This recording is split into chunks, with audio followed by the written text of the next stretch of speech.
Um, all right. So I'll start. whenever you're ready. Okay. Hi, everyone, and welcome back to Babylon 5 Revisited and Rethought. I think that's the order. I can never remember the title. So unfortunately, I ended up getting COVID. So I had been sick for a week and a half now, and because of that, Elaine is not over at my place today to record. So we're testing out a new app called Riverside, and we'll see how this works out. It's a good alternative just to make sure that I don't give Elaine COVID, because that's the last thing I ever want to do. Since I'm more out and about, I think I got COVID from work, honestly. I don't really do anything else other than go to work and stay home. So COVID was pretty bad. It wasn't extremely bad. If I had a headache, it would have been extremely bad, because I'm a weakling when it comes to like headaches. I'm weak. I'm still a little congested. It's weird. My symptoms kind of come and go. And if you're looking for an all-natural chest and mucus and congestion kind of medication, I recommend something called Chestel with honey. It's awesome. You're doing commercials now? Well, no, I'm only saying this because there's a lot of people out there who don't really like to take the heavy duty stuff. And I recommended it to 2 people already who ended up with COVID too prior to me. I was the one who's sending all this COVID, this Chestel stuff out to all these people who got sick. And they said it works and they love it. So it's and I'm all into like natural medicine anyway. So anyway, I recommend it. This is not a paid sponsorship on Babylon 5. Oh my God. Okay. All right. With that said, I think I almost jinxed myself because I ended up with COVID, and here I am, finally doing a video, or I was about to do a video on Parliament of Dreams. This is the video that I never did the last time around. So here I am. I don't know if it's because of that. I feel a little bit nervous doing this, like thinking about this session and talking about this session. I feel like there's a little bit of a pressure because I finally made it a little bit further than I got to last time. And let's see if I have much to talk about in this episode. There's some thoughts kind of like swirling around in my head, but nothing huge stuck out with me, but let's see if like this works out for me as I'm like talking on camera. Okay, so Parliament of Dreams. To start off, it's interesting because, this Babylon 5 is about the space station where, all these alien species come together, and it's about really coming to understanding one another and finding peace, right? But the episode starts off with Garibaldi talking to an alien, and the guy brings in a dagger or a knife, a kniff. He brings a knife on board. And Garibaldi's response to that was so incredibly insensitive. He says to him, I don't care if you're the Easter Bunny, you can't bring this on board. And basically tells him that if he really wants it, he could go look for it through the airlock and outside the space station and see if he survives it. And like he basically tests his faith, right? And he's really sarcastic about it. And then when his coworker comes over to him, he's like, 5 more days of this that we have to live through. And he says, and Garibaldi then says, of all great ideas, this is like right up there with like getting my gums extracted. Understand, this is my ceremonial blade. I'm a pilgrim here for the sacred day of Shudag. I don't care if you're the Easter Bunny, you're not bringing this on the station. The maker of all things will not permit this. He will allow nothing to stand between me and the blade. Yeah? Tell you what, I'll tie this to a magnetic grapple, stick it on the station's hull, and point you to the nearest airlock. If you can go after it without a breather unit, you can have it. You test my faith. And you're testing my patience. Now move on before I decide to flunk out.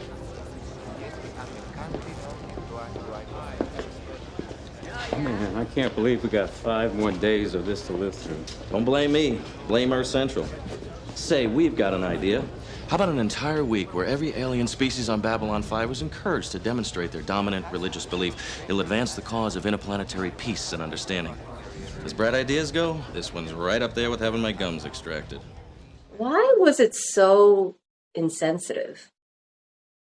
I'm not quite sure why the episode started off that way.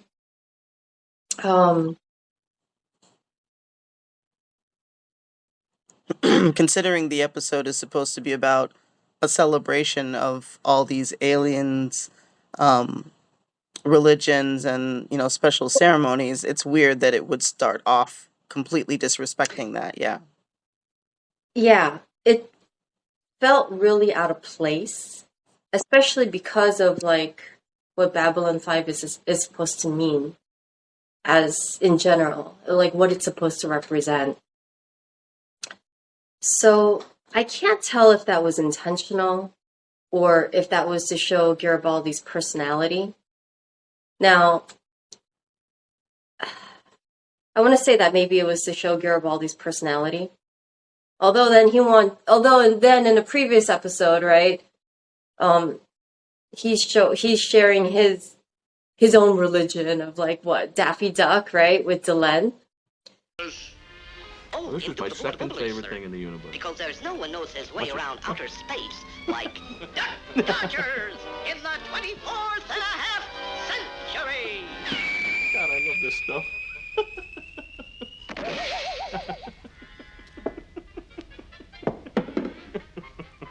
Explain this part to me again.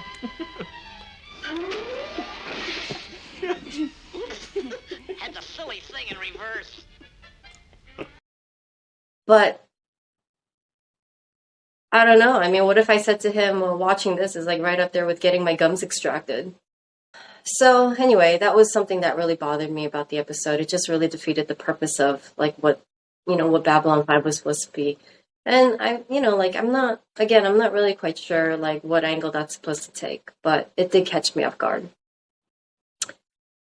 Okay.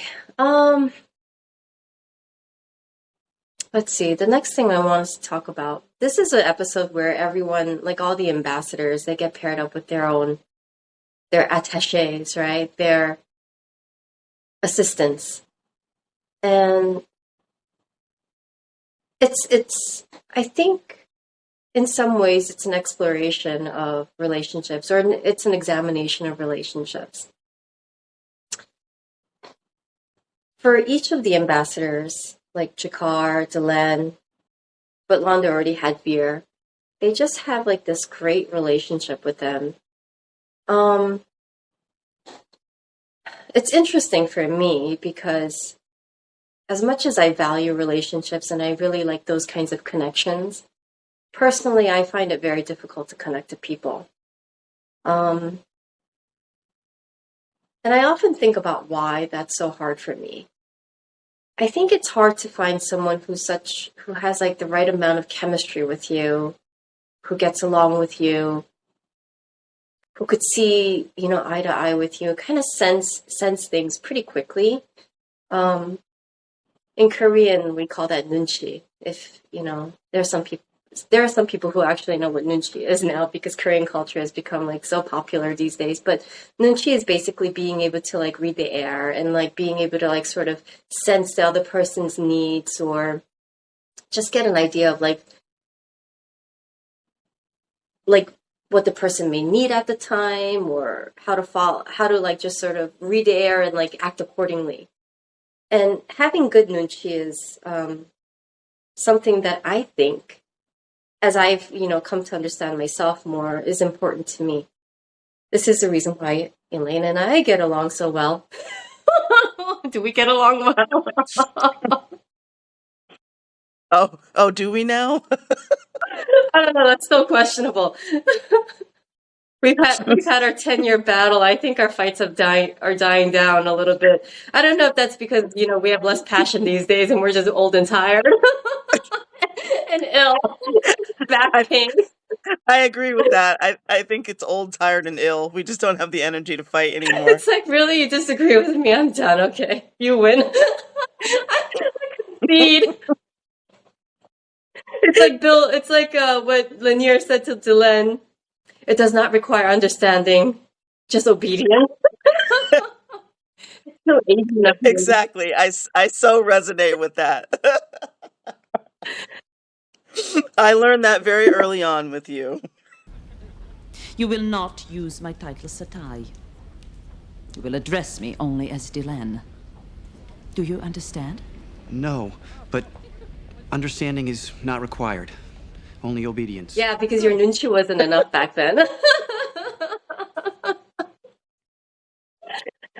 I think this makes me a very difficult person to be with because I require someone to like have a lot of nunchi. And that's also because I tend to be very fast.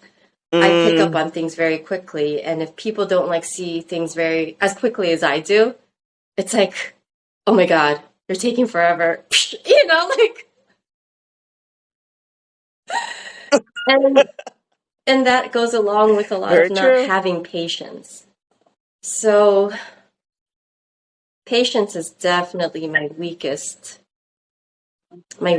point when it comes to my own personal relationships with, you know, people. Patience is not, I'm definitely much better with patience in other situations, but in my personal life with my own personal relationships, it's not so easy for me. It's definitely the weakest point of my personality, the weakest factor in that affects my relationships to become even more deeper and meaningful. So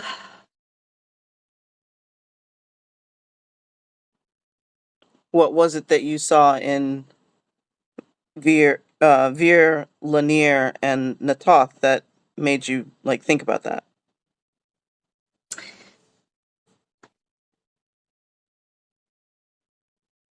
to all of them in some degree, except the fact that their ambassador is of a position that's higher than them, right? Except for Natoth, I love her attitude. I absolutely love her attitude. She doesn't take crap from Jakar, really. I mean, even like her undertones, like she's okay with like, you know, throwing some like punches at him, right? Directly, even. What would you say if I told you that Councillor Durog had hired someone to kill me? Someone close to me. Ambassador, with all due respect, if it were me, you wouldn't be here for us to have this conversation. Except, of course, Durog wants to prolong my discomfort for the next 48 Earth hours. The last thing he wants is a quick death. How can you be sure there is an assassin on board? What if he only told you this to frighten you? Unlikely. As you said, anything is possible. Yeah. I love her personality, and I think, but the thing is, all three of them navigate that relationship very well in order to sort of match the energy of their ambassador. I tend not to be as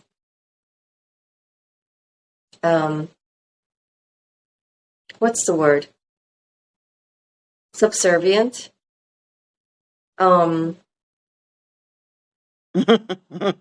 that's also because, you know, and I have a lot of that in like just basically the pride that I built up all these years from having been bullied and having racism thrown at me and having to deal with, you know, everything from the macroaggressions to the microaggressions of racism, and then like fighting tooth and nail against like what people thought that or believed that Asian women should be. I recently saw this YouTube video of like this woman, and she put on a clip of how she's a Korean American woman. She put a clip on like how some, you know, older white man said to her, "Well, you know, I thought Asian women are supposed to be subservient. You should be obedient." And oh god, that like really rubbed me the wrong way. You know, it's a combination of all of those. And I don't think that I could tease out one single factor that says, well, this is a reason why I'm impatient. or this is the reason why I can't be subservient. It's a combination of having felt oppression, having felt racism, having dealt with like parents who can't fend for themselves. And like when they're yelling at other people, they were yelling at them in Korean, right? Throwing fish at them. I mean, like, come on, like, where's the sophistication in that, right? So dealing with every kind of stereotype and all that, like, has really kind of created this part of me that's kind of hard to tame a bit. I mean, to some degree, I've calmed down a bit. I've calmed down isn't, such a great description, but I've toned down a bit and become more understanding. And I think it's because I understand, people a little bit better. I understand the psychology of why people react the way they do, or think the way they do, or have the ideas they do. And then some people are willing to change while others don't. So I think in those regards, I'm not as reactive as I used to be. However, it still bothers me. But then, looking at these characters, right? I thought to myself, how it's still very difficult for me to, really create these positive relationships with people, or very close relationships with people, unless the people that become close to me have certain characteristics that, where they can match me well. Just the same way where, Lanier, Veer, and Natoth matches their ambassador's energy very well. And I think that I am more difficult in that regard. I'm more willing to. Do you think it's more that you, I mean, you just said that you came to understand people better, but I disagree. I think you came to understand yourself better. I think it's both. The more I understood myself, the more I understood the psychology of others, and vice versa. And the more I understood other people more, the things that I couldn't look within myself for some answers, or some, behaviors that people showed, the more I examined them, then I understood myself better. It was definitely, a two-way street in that regard. But certainly, understanding myself and my own thought processes helped me understand other people more, for sure. I think there were some elements where maybe I was more guarded, or maybe I wasn't as, keen at looking within. And those are the situations when I looked at other people's behaviors and try to understand why they may act that way. Then those are the things that I was able to pull in and say, oh, maybe that's the reason why I thought these things too, or acted that way too. So these relationships, I just thought that they were really nice. And then, of course, I thought about our relationship, Elaine, because we have really great chemistry. All things considering, it took 10 years to get here, and then some, right? 10 plus years of duking it out, fighting, and basically giving each other battle wounds. Yeah. Because, neither one of us were very, we stood our ground, okay? We both stood our ground. We both fought our battles, but it was worth it. So, on one hand, I thought, oh, it's really nice that they have these relationships, right?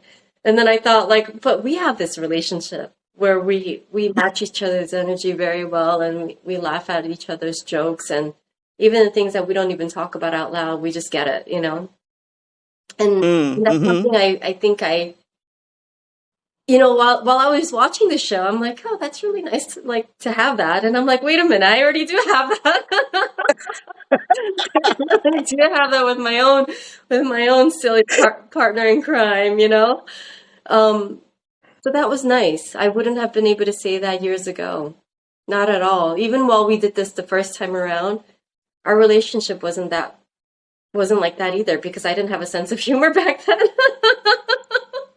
Yeah, you were very serious back in the day. There's something to be said for, an instant sense of camaraderie with a person, but there's also something to be said for a relationship that grows over a decade of time, that comes with those ups and downs and eventual understanding and comfortability. Sure, you want to instantly bond with a person, that's cool and everything too, but people are complicated, and they have a lot of baggage, they have a lot of damage, and a real relationship, of any kind comes with really understanding each other.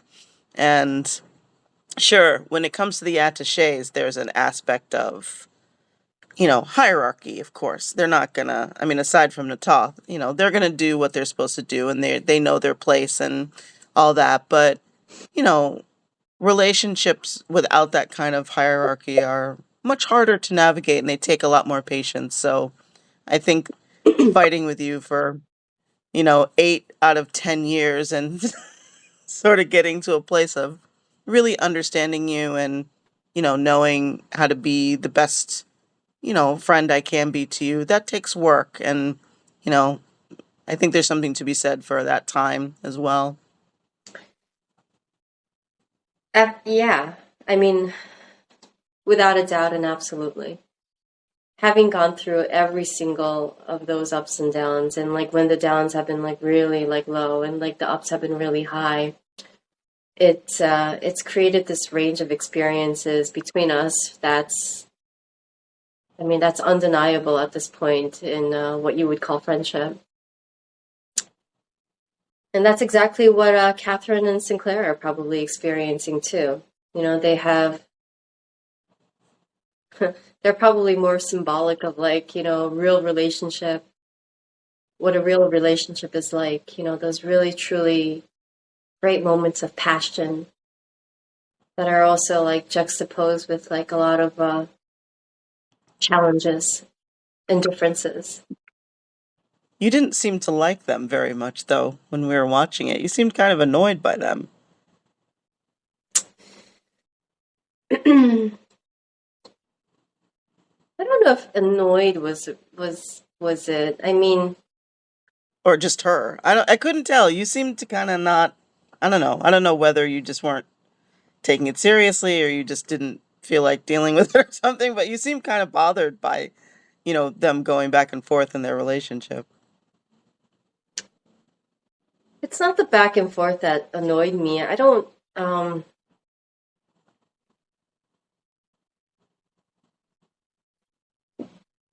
I don't know. I kind of felt.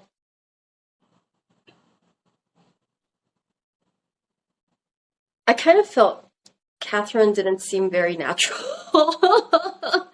And so I don't really like listen to myself talk, right? So, but then like very like clips of myself when I like see my own recording and like I hear myself talk and I'm like, oh man, do I really sound like that? I don't really sound natural. I sound very like rehearsed, or I articulate every single, word.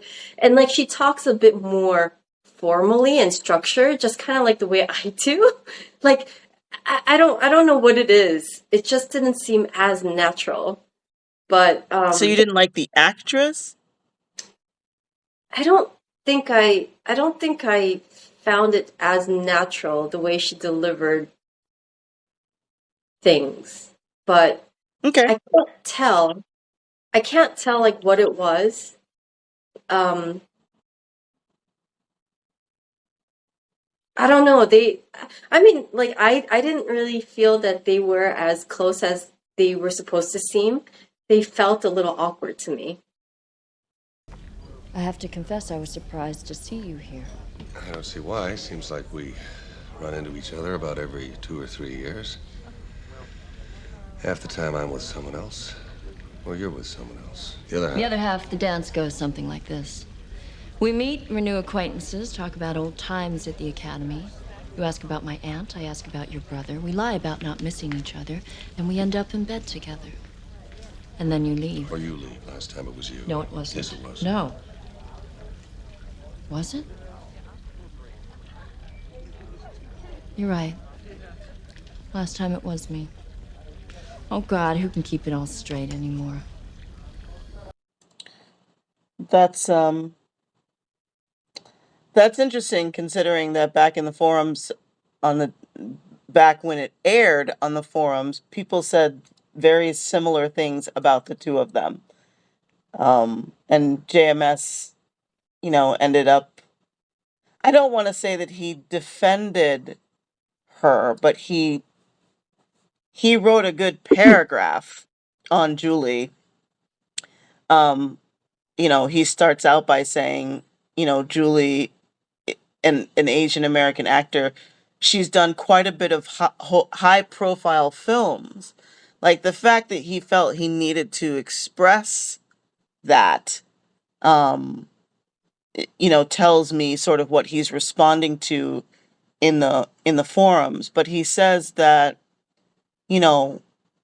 there's some awkward and painful conversations that take place that he feels people might have been made uncomfortable by because B5, now has this dramatic relationship element.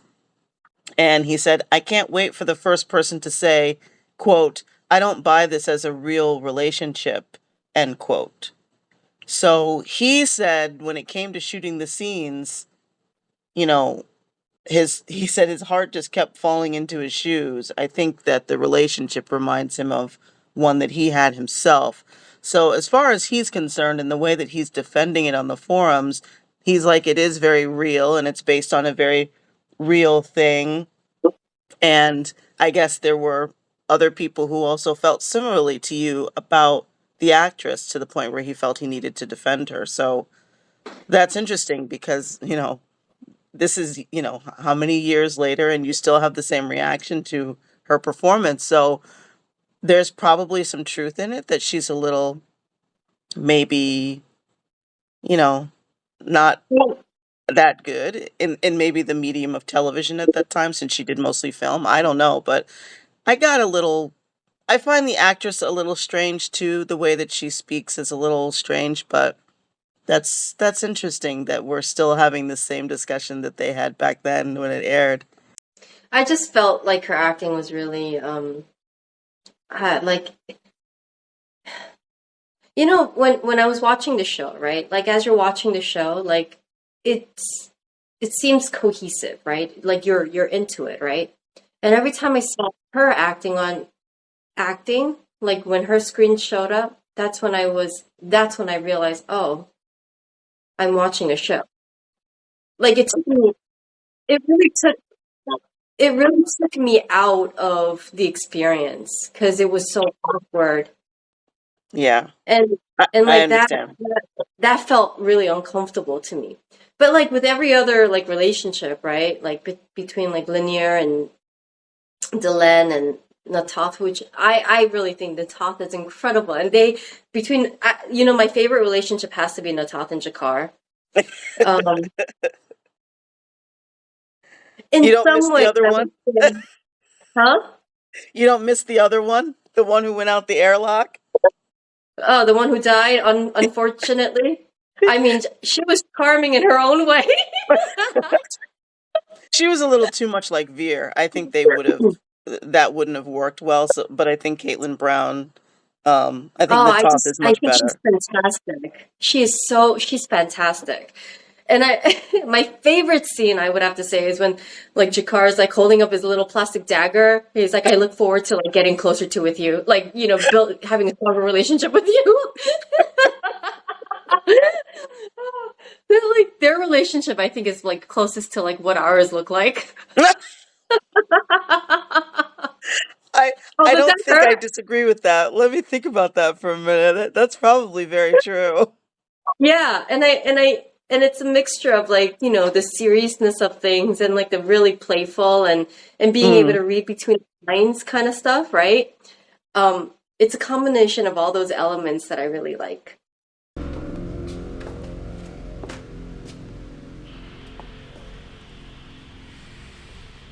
That hurt. Ambassador, it was the only way to disable the pain givers. I had to hit them as hard as possible, as often as possible, and still make it appear as though I were beating you into another incarnation. And you didn't enjoy it in the least. I didn't say that. Departing from Bay 3.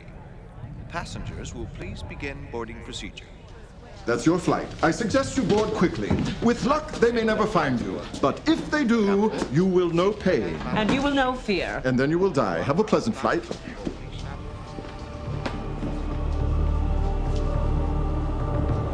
I have to say my favorite character in this episode was Jakar. Like when even Garibaldi came over to do the investigation of the dead dude. And like he puts out that hot pink panty. And Oh Jakar's man. reaction to it was like, oh, it just, his timing. His timing is so natural. It doesn't seem awkward at all. That's what I really like about Jakar. Like, even though it's rehearsed, and you know they rehearsed this probably a billion times, right? It's just so natural. Just trying to get your story down, Ambassador. It's not my story, it's the truth. When this individual was killed, I was at the Minbari ceremony with you, remember? Yeah, I remember. And I also remember you looking pretty distracted the whole time.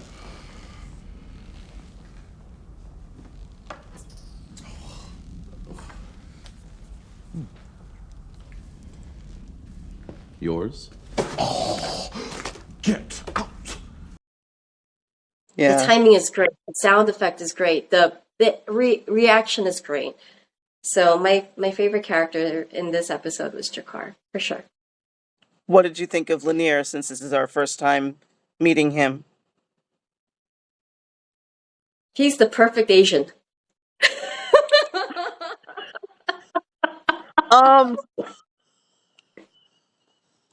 He's the perfect stereotypical Asian.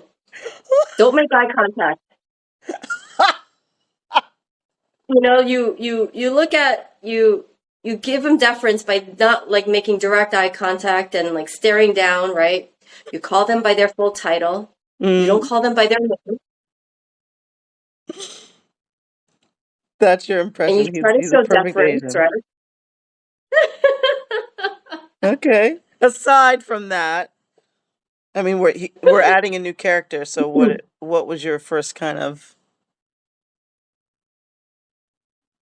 I look forward to like seeing them develop and see like what kind of relationship they show. I think that it's going to be, especially because he's willing to be obedient without needing understanding. He's not going to really oppose many things, and I think he's going to just blindly accept Delenn as this respectful authority figure, a respected authority figure. Mm-hmm. And I kind of want to see how that goes. Like, there's something to be said about some people who could be incredibly like subservient that way and blindly accepting, and there's a lot of strength to that too. Someone who's willing to keep your secrets, you mean? Someone who's willing to keep your secrets, someone who's willing to not question, you know, all these things, but still like abide by what their wishes are and be obedient to that. There's incredible strength in that, in someone who's willing to do that. I haven't seen something like that in a long time, so I want to see how this relationship plays out in Babylon 5. Because of that makes me kind of really curious. I have a lot of respect for people who can sort of play that role and be that kind of person. There's a great deal of respect, you know, because in obedience is also strength. A lot of strength and a lot of self-discipline. So I highly give that regard. I'm curious to see how that goes and how their relationship plays out. Veer and Londo, I absolutely adore. I really like Veer a lot. He's really, really cute. Okay, so speaking of like celebrations, right? The celebration that Delenn said, right?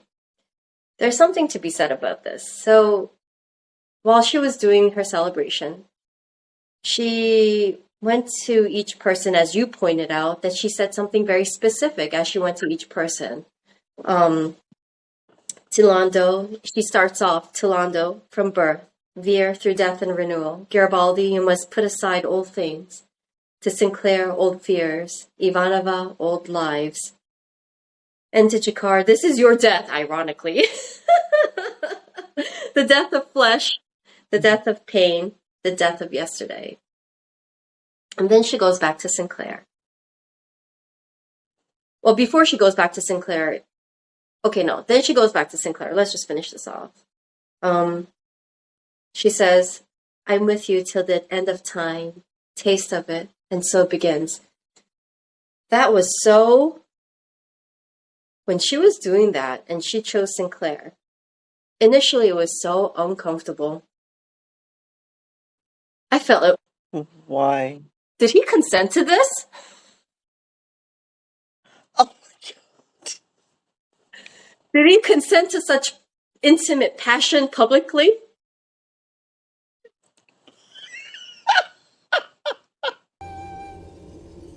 Taste of it.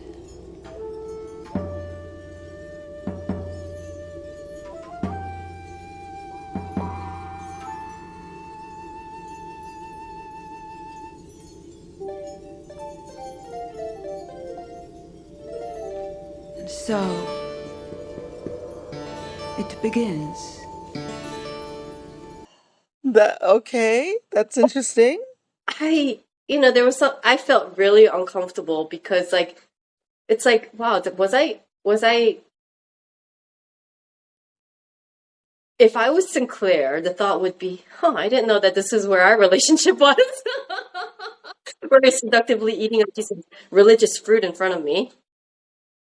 But I think, so I was able to kind of get over this really uncomfortable, unconsensual, unconsensual, is that a word? Non-consensual, like marriage intimacy, public intimacy. By thinking, she probably, like, I wonder what this means for her. Right. Right. So I don't think that this was necessarily marriage. I think it was a belief in him of something bigger to come. Because after all, they were right about him. So Right. So, I assuaged my discomfort for that whole scene by thinking of something bigger. And I know that she thinks of something much bigger than what anyone else is there, what anyone else there is thinking. So that kind of intimacy has to be something else. I'm thinking is something else. So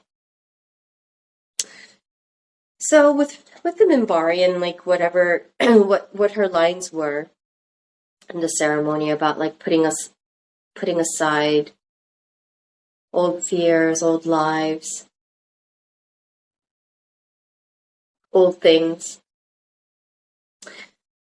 I think about the psychology. It's supposed to be a rebirth ceremony. Right. It's supposed to be a rebirth ceremony, right? Mm-hmm. And I thought of it much like what either you go to a confession, you go to confession with a priest, and you kind of like cleanse yourself of all your sins that way, or by going to therapy. and that also is sort of a rebirth of its own accord, right? I wondered though, like for the Minbari, when you do this like religious rebirth ceremony, like do the Minbari, are they able to like really relinquish their old fears? Their old lives, their mistakes, their regrets? Are they able to like easily sort of like let it go? I wonder what that means for them, because, for us as humans, such things are not easy for us to let go. A lot of people perseverate over the mistakes that they've made. And even if it's not consciously in their awareness, it's a thing that keeps them from sleep.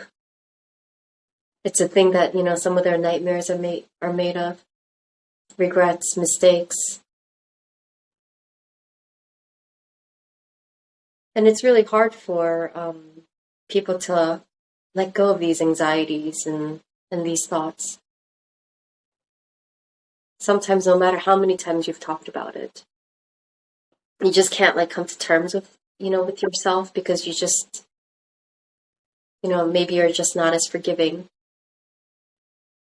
Or maybe it's drastically changed your life in ways that you didn't anticipate at the time.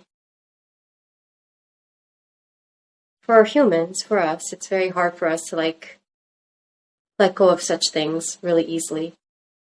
But I wonder though, in the Minbari ceremony, in their religious ceremony, are they able to let things go a little bit easier? And then if so, then what's the difference?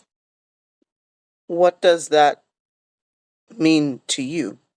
That ceremony specifically as a rebirth ceremony and the different things that she mentioned, how does that resonate with you? If I was a Minbari and if this was my faith, and if according to this faith, this ceremony is really symbolic of being able to purge all these things, right?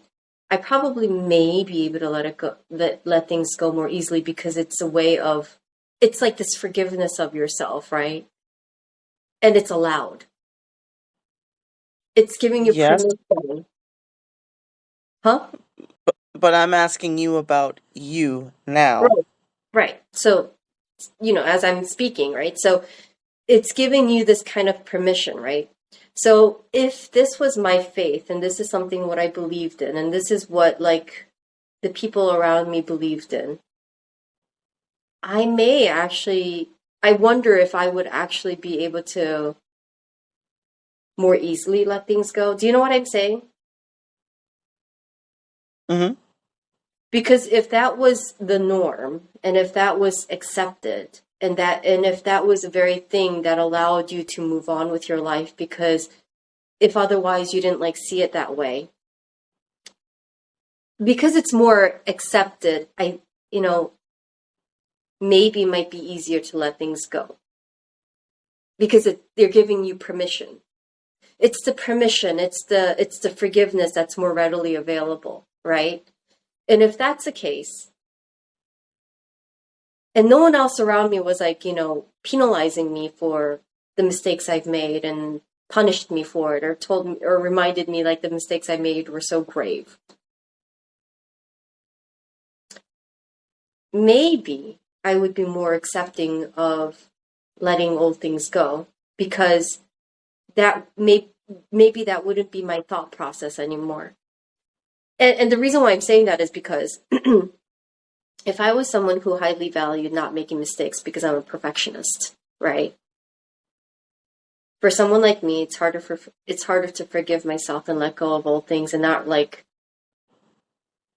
perseverate on the things that bother me. But if that was if the Minbari faith was something that I believed in, I probably would be more willing to let go. Why do you have to believe in the Minbari faith? Why can you not just do these things? I dare say that, in the time I've known you, you've had a rebirth or two. So I think that you're fully capable of doing all of those things. I see what you're asking me now. Okay. I see what you're asking me now. But in general though, because I was talking about people in general, that when it comes to forgiveness, I think you have to believe in the fact that something positive is ultimately going to be better serving for you in the end. For me, what this means, well, there's a lot of things that I've gone through in my life, and time definitely heals, but also the idea that if I held on to negative things for so long, it doesn't really take me any further than I really need to go, that I would like to go. Something that I realized along the way was this. So for a long time, in my younger years, the mistakes I've made was something that I held on to fervently. I really held on to these mistakes and these regrets for a very long time without giving myself any wiggle room, without allowing myself for my own forgiveness because I was a perfectionist. But the longer I stayed there, the more I wasn't able to move forward. And the more I wasn't able to move forward, the more stuck I was in these like really negative thought patterns that really defeated the purpose of what you call living. Instead, I felt stagnant. And, you know, it goes against what I studied, right? Which is psychology, which is the study of basically change and hope and being able to progress forward. It's a study of like being able to understand human behavior, and that human behavior is typical, that people do typically make mistakes and people do have regrets, but it's not to wallow in it for a long time where you can't like, where you become immobilized and paralyzed by all the things that you made mistakes for in the past, but that you're able to move forward for your future because you still have much more life to live. It was really hard for me to get there for a very long time. And like I said, you know, the ceremony is much like therapy in its own regard, right? Like being able to put aside old fears, old lives, yes, mistakes of yesterday, and a renewal, a rebirth.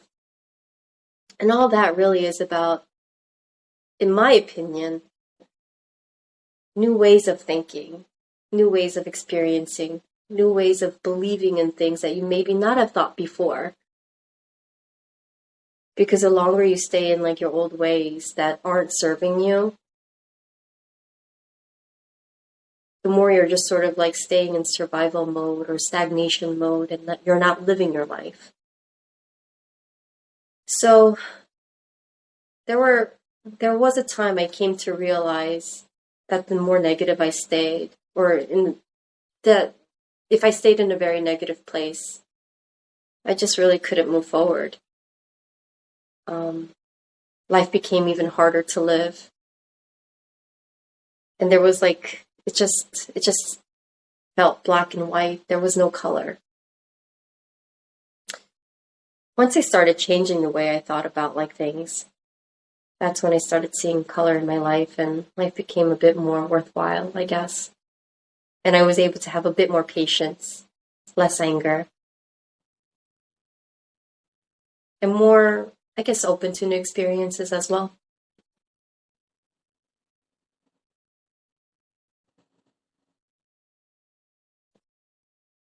I'm still working on it. I'm still a work in progress.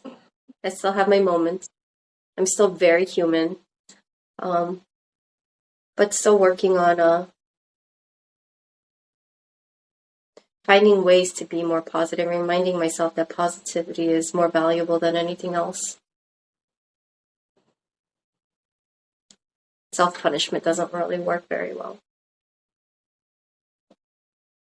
Self-punishment. I noticed that there were a couple of times that you equated this rebirth ceremony with the idea of forgiveness. Why do you equate rebirth and forgiveness together? Rebirth is very symbolic of like, you know, what the person, how different people interpret it, I would assume, right? I think for me, rebirth is,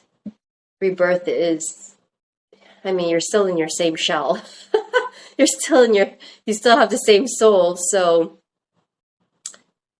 I mean, symbolically, you could say that you're being rebirthed, but I think like, part of rebirth is being able to forgive yourself. And when you forgive yourself, you could start over again. Interesting. Allow yourself to make mistakes. I mean, I assume you're going to make more than one mistake. And each time you make a mistake, you can't really necessarily say rebirth. I'm birthed again. I'm birthed again.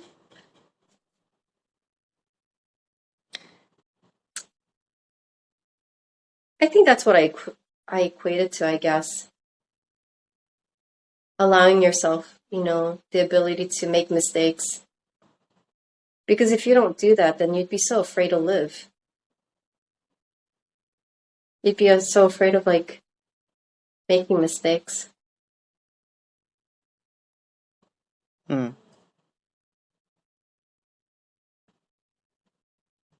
Interesting. I feel there's something in there I'm trying to get you to get to, but I don't think you're going to get there. That scene is certainly very poignant for a few reasons for you. And again, if this was for you, all of the things that are said, there's a lot that you could pull out of that idea of, rebirth, but you're interestingly really fixated on this idea of forgiving yourself in order to do so. And you suggested that if you didn't have, if you were of the Minbari faith, then it would be easier because everyone around you would be forgiving you, or they wouldn't be holding, things over your head kind of thing. But like, where do you get this from? Like, I think you are the only person who does that to you. You hold those things and your mistakes over yourself. You're the one that would have to make that progress. So each one of these people in this ceremony that we see, they're it's a symbolic ceremony representing, the evolution of self. So how do you equate that symbolism with your own evolution that you have already clearly made in your life, even several times? Like, what is this outside force that's holding all this stuff over your head that you think if it didn't exist, you could somehow evolve yourself? Like, I think that entity is just you. So, okay. So when I spoke about that, it was more in general terms. So when I spoke about like how I spoke about that was this. So according to the Minbari, right, you have the ceremony of like rebirth and renewal, right? Now, for humans, for us, I don't think that that's as easy because we live, I think somehow we're made to believe that like the mistakes that we make, we hold it over our heads. We're not as forgiving, right? We don't easily like let it go. We hold on to like a lot of regret. And it's probably because it's validated through the consequences that are felt after those mistakes are made. Now, in a general sense, what I was mentioning was this, that if I was of the Minbari race, who believed in such a religion and who believed in such a faith, would then I be more easily willing to let go of these things? Whereas the human race have a harder time letting go of these things. Now, if the Minbari, if this is their main belief system, would they have an easier time letting go and experiencing rebirth and renewal?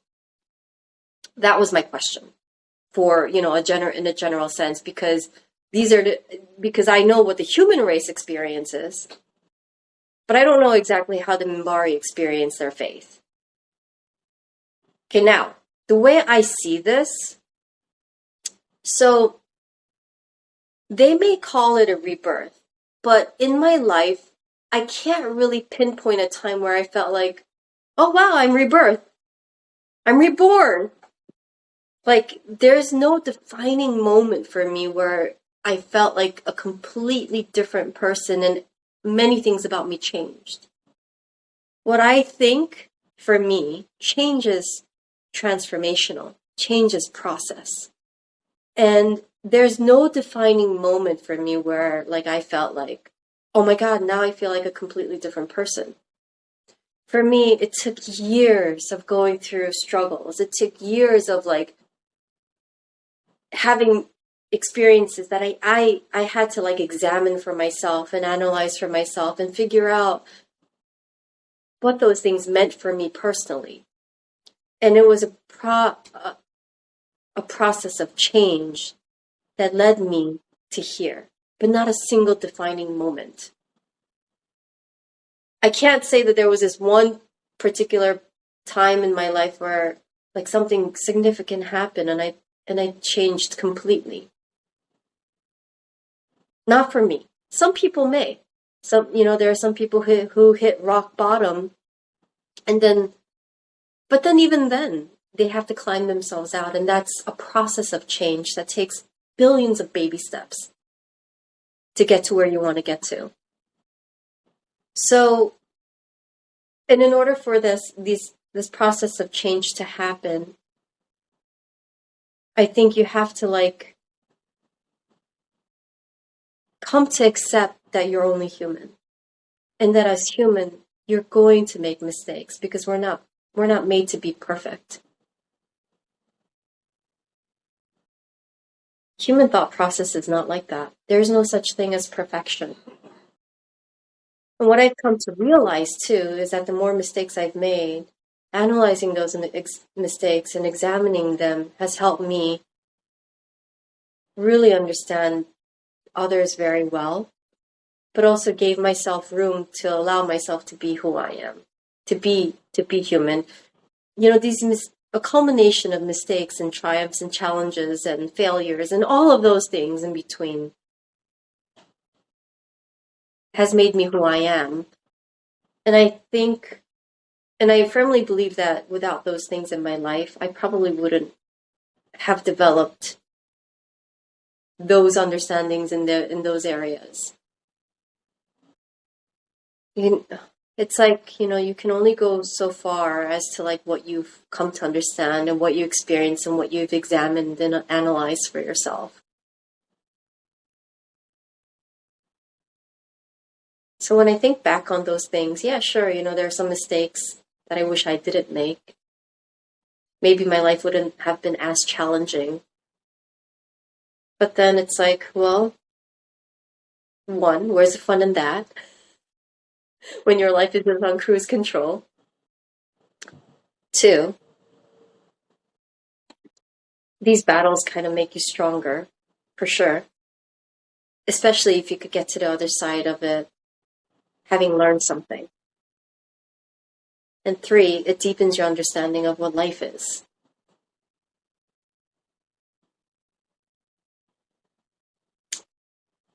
So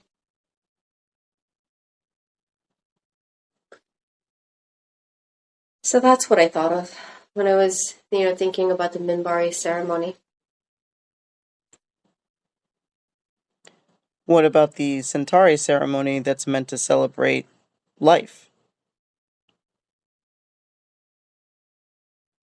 Good for them.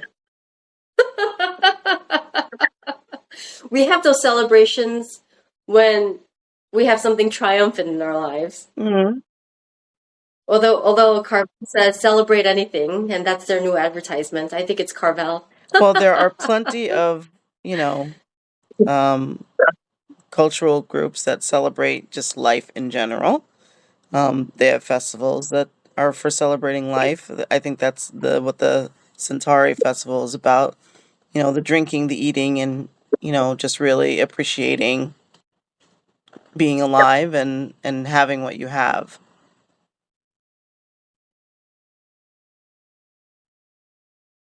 Many cultures do that well.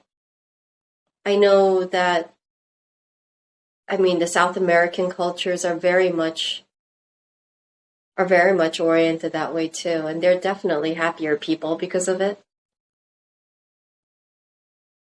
Americans need to be reminded of that. Koreans don't celebrate life? No, we celebrate achievements. Only achievements.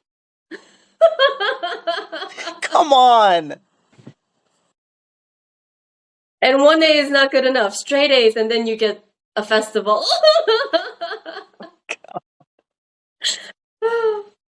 Although in my house, we never had that. We had flying fish. But anyway, but I also never got straight A's, so I wouldn't know. I don't even think I got a single A going in elementary school or high school. Shame on you. I think that's an achievement as an Asian. I'm proud of that. You know, a part of me is kind of proud that I was never really this like stereotypical studious student as a Korean American, as a Korean in general. I actually take pride in that. I think it's just pride in my own defiance, but it was also because I just really didn't care at the time. So I'm okay with this. But no, I think in general that people certainly need to celebrate life a little bit more. And we don't really do that as much. We have to be reminded to celebrate the little things and appreciate the little things, which is why people do like people have to do like gratitudes in the morning or like at night before they go to bed because they're too hard on themselves. I mean, I'm one to talk, but it's also true. It always surprises me when people who have far less than the average person, those are the people who celebrate much more. And, is it simply because we take for granted all the things that we have and we're just greedy? Or we just expect more of ourselves? But we don't really take for granted. I mean, we take for granted many things, I think. And I think we just expect more often. Even though, people are, maybe let's say they are at a place where they're comfortable in their life. There are people who struggle still, and they still celebrate the little things. Because they're still happy, they're happy to be alive. So it's something to keep in mind as well. To celebrate the little things, no matter how content you may be, or no matter how much you are still as long as you're alive. I don't really do that much either. Celebrate those little things, or I think I do take it for granted. I don't really think about it much, so I just kind of go about my day-to-day life without really thinking about it much.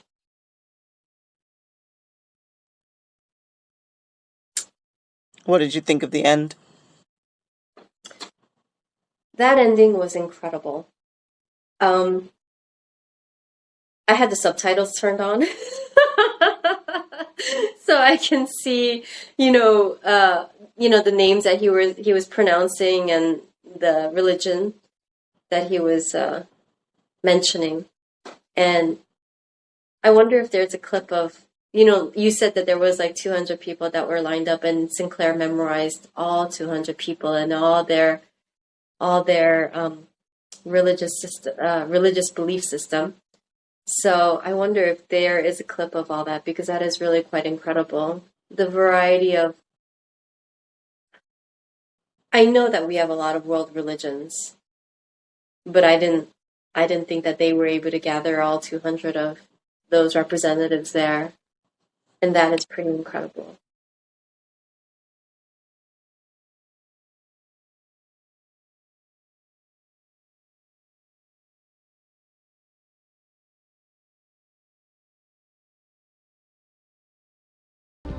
Exactly what sort of demonstration does he have planned? Unknown, he wouldn't even tell us. Just said it would showcase Earth's dominant belief system. I don't hear any drums. Or bells. Or chants. Are you sure that we've come to the right place? That's it, I'm leaving. This is where he said to wait, and this is where we're waiting. All right. We're all set. If you'll come this way.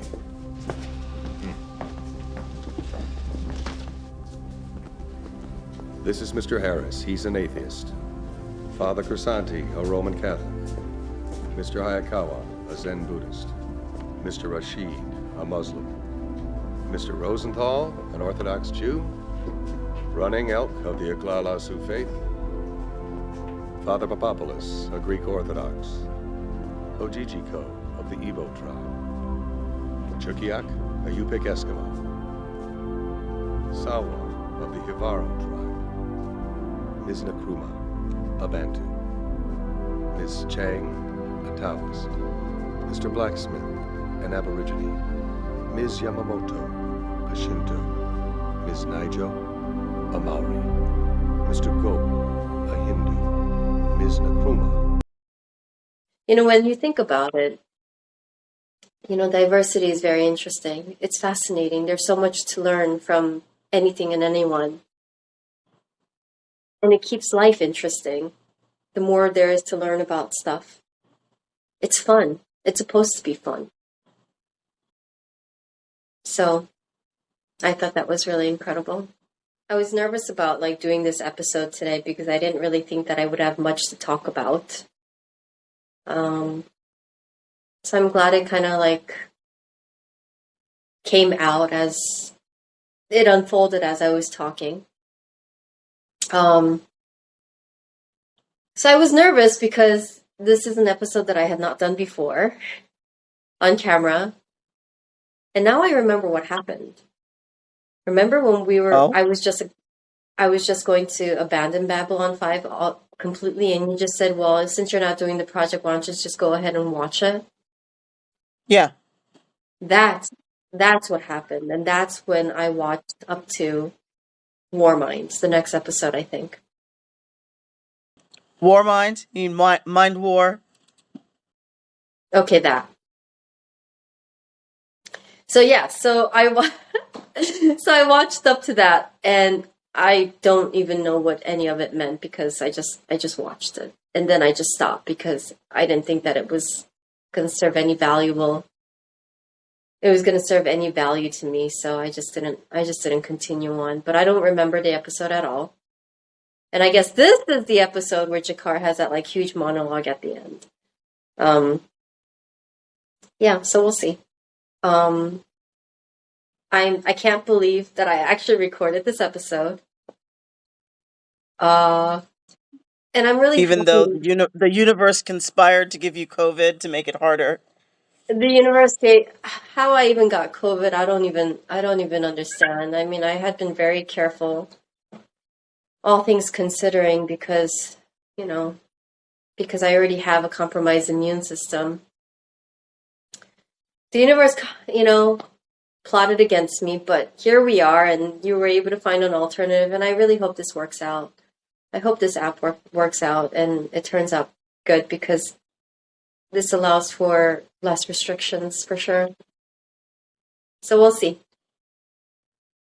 I'm really glad we were able to film today. Yeah, me too. Should be okay. I mean, the quality won't be as good, but, it's good that we're able to continue. Mm-hmm. And I hope it does come out well, because I don't know if I could do this again. Record the whole session again. Oh no.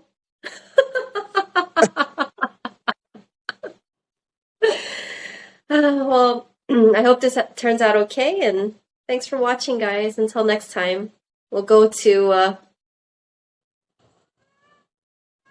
Mind Wars? Yeah, Mind War. Just one war. Just one war? Okay. All right. Hopefully I'll see you in the next episode. Bye, guys.